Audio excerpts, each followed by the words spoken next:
tuntutan tindakannya seperti apa? Selebritas. Jadi ini sidang acaranya agendanya adalah penuntutan. Tapi teman-teman media lebih tahu bahwasanya sidang akan ditunda. Kenapa? Kita juga baru dapat kabar nih, selentingan bahwasanya agendanya ini ditunda, tetap sidang, tapi nanti jaksa mohon menunda pembacaan tuntutan. Kenapa? Karena tuntutannya belum siap. Berkas pembuatan dokumennya untuk penuntutan belum siap. Jadi nanti kita tetap sidang, tapi memang akhirnya jaksa memohon meminta penundaan sidang untuk penuntutan. Pak, tadi saya udah jenguk Bang Faris RM, ya beliau sehat-sehat aja, banyak ngobrol, banyak bicara, lebih banyak bicara sekarang untuk bicara tentang apa-apa yang bisa mendukung pledoi, jadi udah mengarah kepada upaya pembelaan. Tapi kan kita belum tahu tuntutan jaksa apa. Kan dari 3 pasal yang didakwakan kepada Faris RM, tiga-tiganya pasal mengenai pengedar. Yang pertama pasal 114, yang kedua pasal 112, yang ketiga pasal 111. Itu semua pasal untuk para pengedar. Persoalannya dalam persidangan kemarin dan terdahulu itu para saksi dan bukti-bukti tidak menyatakan Faris RM sebagai pengedar, tapi beliau hanya sebagai pengguna. Jadi dari 3 pasal ini sebenarnya dakwaannya salah sasaran, karena dakwaan buat pengedar, tapi Faris RM hanya sebagai pengguna. Jadi nggak masuk kan, makanya jaksa mungkin menunda tuntutan. Tapi kita berharap karena pasalnya salah sasaran, sebenarnya ada satu pasal yang untuk pengguna, yaitu pasal 127. Tapi pasal itu tidak diterapkan dalam pendakwaan, sehingga jaksa hanya akan menuntut sebagai pengedar tentunya kan.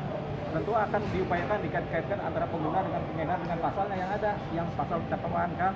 Tapi kalau itu tidak didapat, tentunya jaksa seharusnya dan semestinya karena seorang Faris RM hanya sebagai pengguna, karena di pasal di dakwaan tidak ada dakwaan sebagai pengguna, yaitu pasal 127 nihil, maka harapan kami sebagai pengacara Faris RM dituntut lepas dari posisi dakwaan atau lepas dari tuntutan, atau tuntutannya lepas begitu, atau setidak-tidaknya nanti itu yang kita harapkan ya. Tapi kalau jaksa tetap menuntut sebagai pengedar, nah ini persoalan karena tidak ada saksi dan bukti menyatakan Faris RM sebagai pengedar.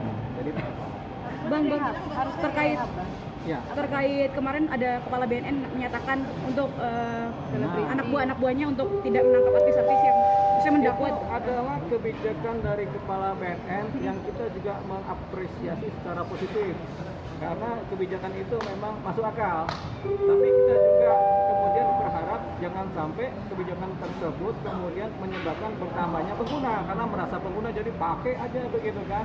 Makanya ini kebijakan itu sudah positif, tinggal bagaimana penerapan dan pengawasan di lapangan, termasuk juga bagaimana kebijakan-kebijakan turunannya dari kepala BNN, dari BNN sendiri, supaya tidak ada kemudian banyak pengguna lagi. Artinya apa?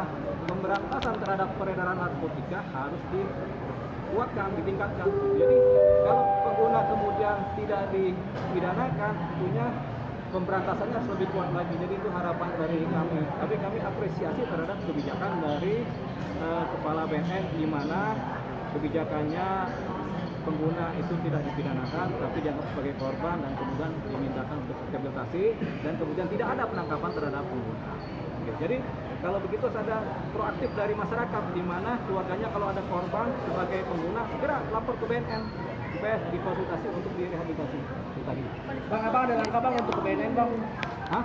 Ada langkah nggak untuk BNN minta permohonan melayani ke Oh, ini? tentunya karena ini sudah masuk ke dalam persidangan, khususnya kasus Faris RM, tentunya langkahnya ya kita mengikuti prosedur persidangan. Tapi kemudian kita juga bisa juga membuat surat tersendiri kepada BNN untuk membantu supaya persoalan Faris RM ini lebih kepada pengguna dan diputus sebagai pengguna yang kemudian direhabilitasi. Tapi secara fasilitas BNN sudah memberikan. Sewaktu-waktu nanti putusan hakim sebagai pengguna dan kemudian direhabilitasi, BNN akan siap untuk melakukan penanganan terhadap rehabilitasi seorang Faris RM. Faris RM baik itu, baru ngobrol dia baik-baik saja. Jadi secara psikologis dia lebih segar ya. Mungkin karena selama beberapa waktu di tahanan dia tidak ngapa-ngapain, tidak merokok, tidak minum, tidak apa juga, tapi dia cuma makan dan minum biasa, jadi badannya lebih segar, lebih sehat. Mudah-mudahan ini adalah langkah pertama di mana dia melakukan proses pembersihan diri dari ketergantungan narkotika. Abang harapannya tetap bisa rehab ya, Bang? Ya tentunya harus sehat karena dia sebagai pengguna, karena memang aturan baru, kebijakan baru yang sudah gamblang disampaikan Kepala BNN juga bahwasanya pengguna itu harus direhabilitasi. Nah itu yang kita harapkan. Jangan sampai kemudian putusan nanti di wilayah persidangan bertentangan dengan harapan dari BNN, harapan dari banyak dari kita. Bang, kiranya gini, itu kan ini kasus ini udah masuk persidangan, keputusan kebijakan tersebut baru keluar gitu. Kira-kira itu bisa membantu nggak sih untuk kasusnya Sebenarnya Pak Faris? kebijakan itu sudah lama digaungkan, makanya pada waktu kebijakan dijalankan itu sudah banyak tempat-tempat rehabilitasi. Cuma ini baru dikuatkan lagi dengan adanya kasusnya Pak Serem ini, kemudian Kepala BNN kemudian menguatkan cerita ini lagi supaya nanti masyarakat paham. Jadi ini udah lama kebijakan ini. Cuman penerapan di wilayah penegakan hukum kadang-kadang masih belum sinkron, belum selaras. Karena belum selaras dan belum sinkron tadi, akhirnya dikuatkan lagi oleh Kepala BNN supaya nanti semua di wilayah-wilayah penyelidikan kasus narkotika, di wilayah persidangan kalau ada perkara narkotika di mana pelaku adalah sebenarnya pengguna, diterapkanlah yang namanya program rehabilitasi.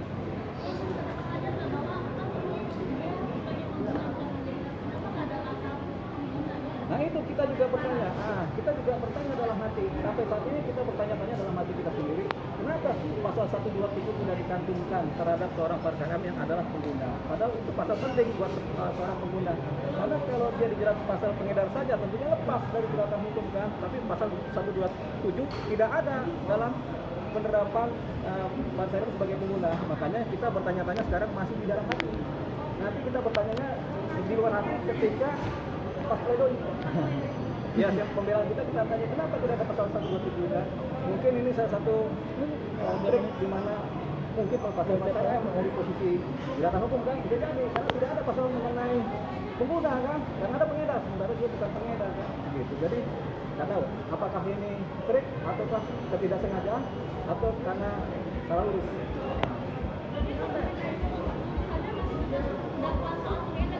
Ya pasti, karena pasalnya pasal tentangnya ada pasal 114, 112, 111 itu pasal tentang pengedar. Langkah yang ditempuh. Ya tentunya karena ada tuntutan tentu ada pledoi kan. Jadi kita akan melakukan langkah hukum lewat pledoi tadi, pembelaan secara signifikan. Materialnya apa, substansinya apa, kemudian formalnya apa, pasal-pasalnya apa, kemudian apa sih yang membuat Pak Serem ini kemudian menjadi lepas dari pasal sebagai pengedar. Nah, istri Istrinya Pak Serem? Iya. Saya belum begitu paham istrinya mana, tapi saya paham sebenarnya, tapi saya nggak mau cerita. Bang tadi bilang sempat Om Faris lebih terbuka. Om Faris lebih terbuka dan bisa membuka diri. Memang sebelumnya lebih terbuka atau lebih banyak diam? Om Faris pertama-tama waktu di wilayah penyidikan ya, di wilayah Polres mungkin karena traumatik, kemudian kaget, kemudian tertekan sehingga lebih tertutup. Lagian juga kalau di Polres agak tertutup tuh. Nah kalau sekarang kan lebih terbuka. Jadi itu persoalannya karena suasananya udah mulai mencair di wilayah Riau, dia sudah mulai nyaman, apalagi banyak dukungan dari para pihak, dari teman-teman media pertama mendukung sehingga dia merasa aduh hampir kayaknya terselamatkan. Ini kata dia sendiri. Awalnya kayak kita sedih aja gitu kan. Gitu. Tapi sekarang jadi gembira. Oh kalau bunuh diri sih enggak, Pak Serem kan pemusik kan, dia ahli membuat lagu kan, jadi dia pasti tersalurkan depresinya, kalau dia depresi pasti dia bikin lagu. Gitu. Di dalam gimana Bang? Iya, di dalam Udah bikin ada lagu lagu nggak atau ngisi acara di Kita dalam? udah sebenarnya lagi bikin lagu nggak? Lagi bikin lagu jadi di dalam. Jadi kita kasih bocoran ada lagu yang dibuat oleh Pak Serem di dalam penjara. Apa tuh Bang? Judulnya belum tahu, mungkin susahnya hidup di penjara itu judulnya. Iya, orang burung, makanya ada traumatik sendiri kan. Tapi namanya orang sudah bakal kena kan, traumatik itu sudah ini kan. Tapi lebih pada kekuatan mental. Jadi mental health-nya udah mulai terjamin lagi dia. Kalau kemarin ketergantungan, yang karena perlu relaksasi. Kalau sekarang dia sudah lepas dari itu karena udah seger tuh anak itu kan, karena udah berapa bulan ini kan dia nggak ngapa-ngapain kan. Takut nggak sih? Begini, kalau seorang pasar itu, ini kan kita walaupun bukan psikolog, belajar ilmu psikolog mulai lama. Pengacaranya kan belajar ilmu psikolog lama 6 tahun tuh. Apa dari UI, jadi kita yang mendampingi dia secara psikologi. Walaupun bukan psikolog, tapi kita mendampingi secara psikologis. Kayak gini-gini, lulusan dari psikologi UI. Hah? Biasanya ada, 6 tahun tanya aja sama petugas. Kalau buat saya pasti kapok ini kan 4 kali. Kita lihat 3 kali kapok nih. Ya, kita 3 kali kapok nih kalau bikin sesuatu yang persoalan terus pakai 4 kali ini pasti kapok. Nah, jadi poinnya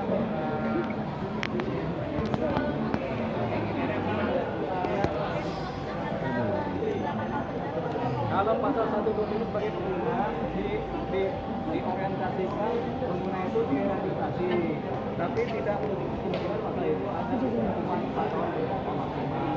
Tapi itu kan pasal itu kan tidak ada dalam dakwaan. Jadi ya kita harus menunggu pasal itu di awal-awal, tapi karena tidak ada, sudah. Ini pasalnya sebagai pengguna bukan. Pengguna tidak ada pasalnya. Itu pertanyaan kita juga. Kenapa itu? Makanya kita bilang ada alat B, alat urus, Ancaman hukuman pasal yang diajukan jaksa itu ancaman hukuman apa?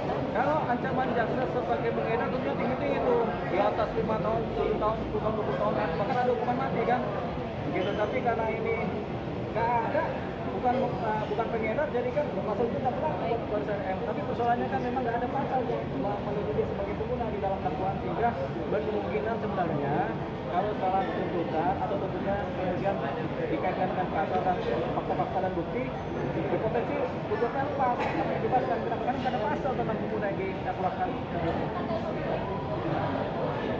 4 kali pemakaian itu malah bukan memberatkan, malah meringankan buat pengguna. Berarti orang ini sedang terkait takut.